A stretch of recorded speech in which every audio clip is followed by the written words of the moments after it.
Hi everybody, another breakdown video, and today we're going to be discussing the tropical cyclone Chido and the effects. We're using a website where we're looking into from the Imperial College, London College, and they did a study on tropical cyclone Chido. And some of you might know that I did a breakdown on this system a couple of months back when it happened during its life cycle, particularly when it made landfall in eastern Mozambique.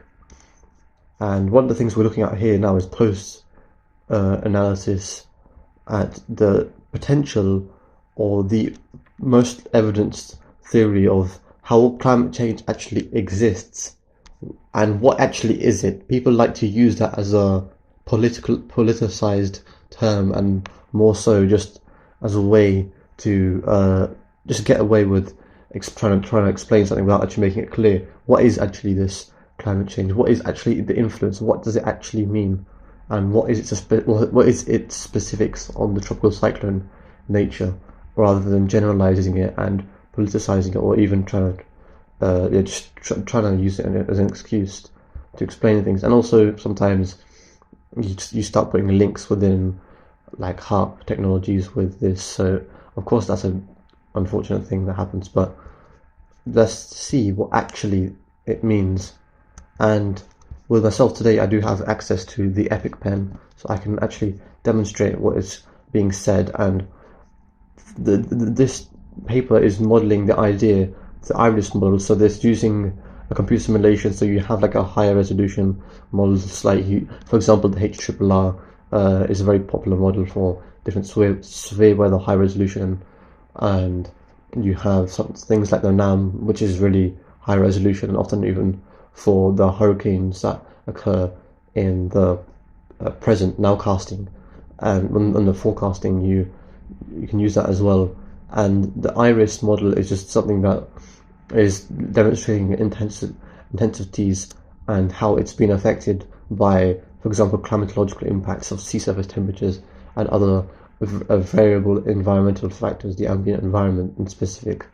And so what this is showing is the theory that climate change has influenced the intensification of categories of a storm in the same environment to one category greater than the base expectation. So Chido, for example, when it was category 3, intensified to category 4 in that same state. And it's theorized by this study that this Chido type storm has been 40% more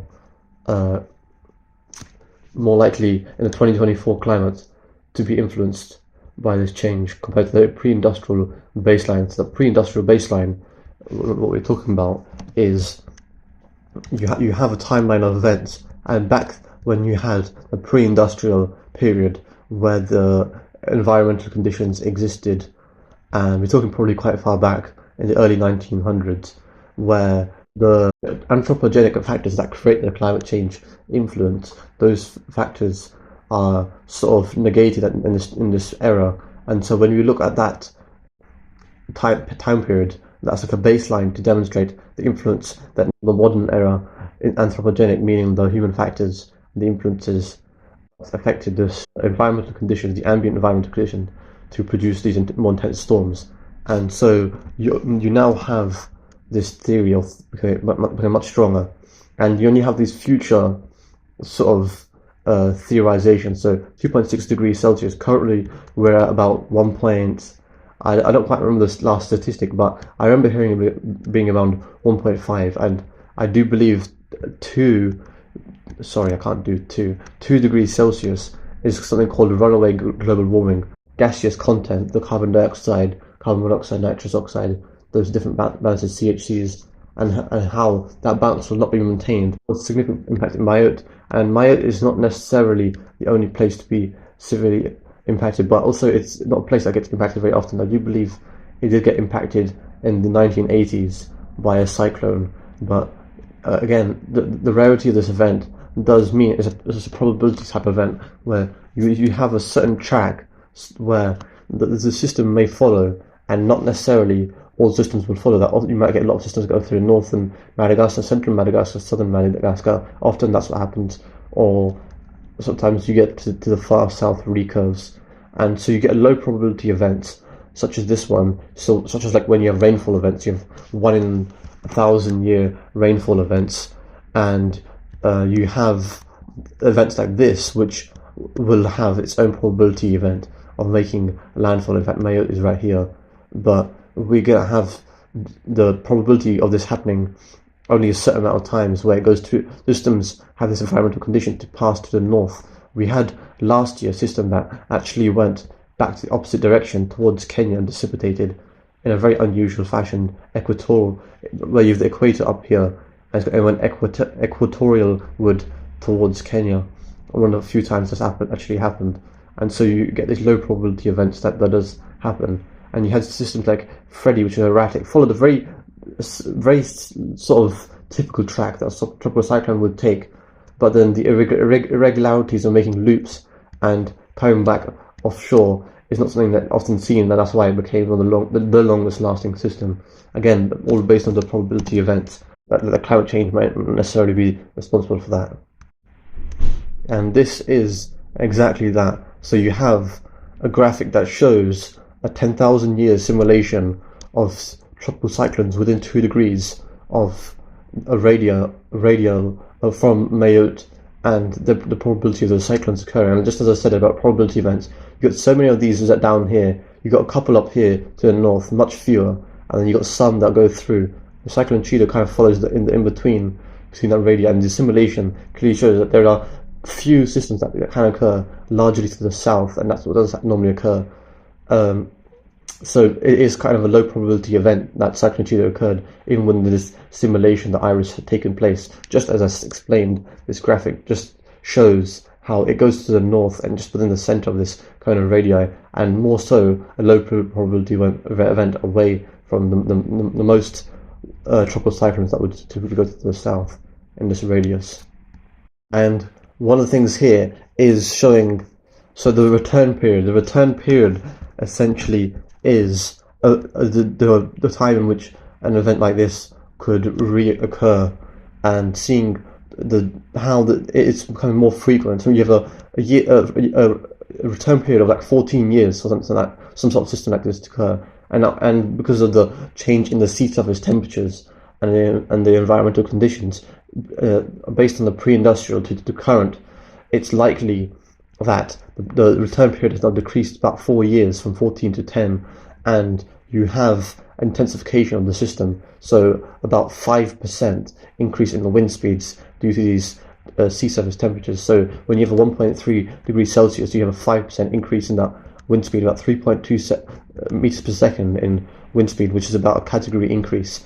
And when you have a 2.6 degrees, so this is when talking runaway global warming, a condition where you have perspective, in its current unstable conditions, the polar temperatures are much more varied. You have this global atmosphere, and the polar environments are experiencing much more change, such as up to the north, and you have almost a 10-degree change in some of these locations. So this would be catastrophic, 2.6 degrees Celsius in the polar regions, where this solar heating is creating this albedo effect, creating more warming and melting of the ice, and it's something that accelerates the sea surface temperatures in the northern part, where typically you get much less solar radiation.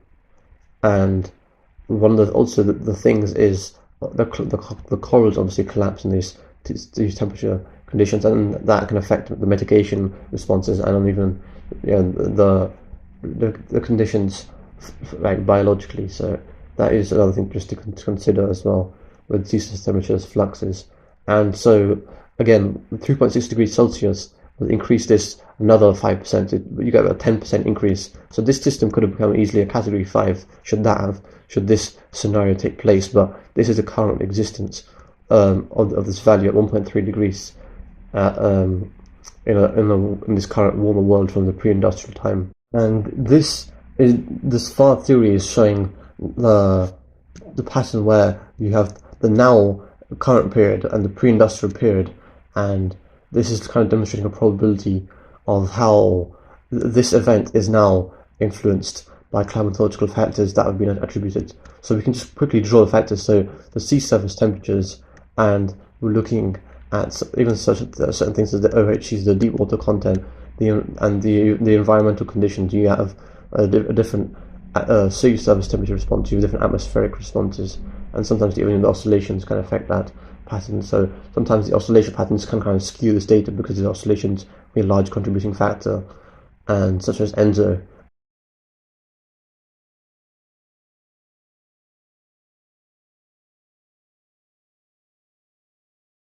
You have a 27% likelihood that this event occurred due to the climate change, and the climate change is demonstrating that when you have these systems that intensify, now they're becoming this one category intensity greater than what was attributed. So such as even models that predict category 3, these systems could be one category higher.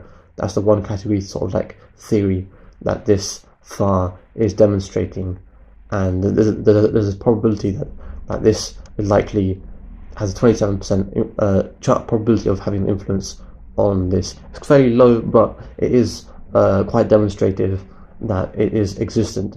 And of course, the ENSO and the other factors are quite larger attributing factor, and the fact that it's a low probability event also means that as for what occurred as like a one in so year event, it was this sort of conditions allowed the system to intensify to such a condition at that location. And we just look at the location where it intensified to, you can see clearly where the system had intensified to. You can see this cool spot. This is clearly where Chido was in that period, and the sea surface temperatures were 32, 31, even 30 degrees Celsius. This red contour is the 30 degrees Celsius, and you've got this huge pool that's been now upwelled with this where the track of the system was, and you can see some of these coastal waters returned pretty quickly back. And obviously some of these modeling values can be extremely like biased in terms of like predicting the sea surface temperature, sometimes putting extreme cool spots where they shouldn't be. That's just a modeling error. But this track, this cooler temperatures here, this tongue, is due to Chido, 13 miles per hour in 24 hours. That's rapid intensification when you have this wind speed increase, and that is exactly what occurred. And in fact, sometimes extremely rapid intensification can occur. That's where normally around like 75 miles per hour or greater. And in certain conditions like this, you only need 31 degrees Celsius to provide for rapid intensification usually, and you have plenty of that in this warm nose. Sea surface temperature anomalies, you can see it clearly in the large scale. The sea surface temperature anomalies were very favourable, 2 to 3 degrees Celsius above normal, and much higher here, about 45 degrees. And particularly you can see the subtropical regions. These are tropical regions. Subtropical regions in northern hemisphere are very impacted. It's kind of like you kind of see where like the large population is, and the subtropicals get affected very significantly. And yeah, you get this warm sort of temperature here that's clearly showing above average compared to pre-industrial time periods, and you got some subtle cooling in certain spots. And this is the normally the region where you look for the ENSO region, and this is an emerging La Nina pattern, and you'd look in the ENSO 3. The Nina 3.4 region to demonstrate those sea surface temperature anomalies. And this was mostly a neutral pattern that was transitioning to a weak La Nina. Well, actually a moderate La Nina, and then it became a weak La Nina, and then now a neutral transition. One last thing is a system that I want to use as an analog. It's in a completely different basin, but of course Hurricane Milton. Now most people know about this system due to its infamy. Really, it's gained in the recent duration after it rapidly intensified and made a significant impact on Florida. But the main thing is this is an analog to Cyclone Chido in the demonstration of these patterns of the anomalous nature of the atmospheric sea surface temperatures and how they contribute to a percentage chance of climate change having an effect, and the fact that those percentages contribute to certain wind speed increases and certain pressure drop increases, the rainfall, water vapor percentage increase in these systems. and you have these percentage chances that are all probability based, and also have a certain effect and a certain influence by a certain value for a certain duration. And it's all about specificity. And so with Hurricane Milton, you have this system that rapidly intensified here. There are a lot of people who question why it came here. Is this climate change the location or the initiation of the storm? No, not really. You had this wave, you had a wave axis coming all the way from Africa, which is fairly common. And you have, what made it a really unlikely low probability event is because you have this East Pacific tropical wave that came across, African tropical wave, and then you had this large scale pattern that caused the system to move in this way. You had these upper level patterns, the ridge, and you had the steering flow that created the surface flow pattern going from northwest to southeast, and that's what caused the system to initiate their build up its convection, very favorable condition, this hostile above and up to the north as well. And this system went right over the favorable environmental conditions, particularly the sea surface temperatures, which are the most contributing factors. And then you have this deep oceanic heat content values, and you have this the Gulf Loop, which is the Gulf of Mexico here, and you have the loop here, and that allowed for the rapid intensification even further to a second category 5 peak. That lasted for a long time until the conditions really became unfavorable when you have this upper level low that was traversed near the Gulf, and that induced a lot of wind shear, and you can see the system kind of rip apart. In fact, it was theorized that the system even made landfall as an extratropical system rather than a tropical system, as you could see some of the natures of the extratropical transition. You had a baroclinic environment at this point with the fronts and the temperature changes, and so with that messy diagram gone, yeah, it's likely that also had a percentage chance influence, probably a larger percentage chance influence due to the nature of the Gulf of Mexico, and yeah, the anomalous patterns. In fact, the 2024 had the highest OHC anomalies and some of the highest SST anomalies in this basin on record. So that is certainly a large influencing factor to the intensification of a lot of these systems. And the big question that I still ask is how do these systems, how were they so favorable in the tornado production, particularly like across the large scale of the numerous systems rather than each specific system? Because Hurricane Milton's low probability event favored, and due to this orientation, the way it can move from west to east like this, across a very favorable surface pattern, a lot of wind shear to the north provide this ample environment, and you even had some, I believe, even mellow advection, landfall, really strong storms to initiate along the Florida Peninsula to boost those storms. But what about the other systems? You had so many systems make landfall. Almost all of them produced some sort of significant tornadoes, and all of them basically produced EF3 equivalent tornadoes, except for Francine. So that's my question that I still leave behind, but that is something to be asked and answered in the future. So with this, I hope to conclude this video as insight to something that should make more sense and should not be taken in some of the ways that it is taken as. And so with that, I hope to see you guys in the next video.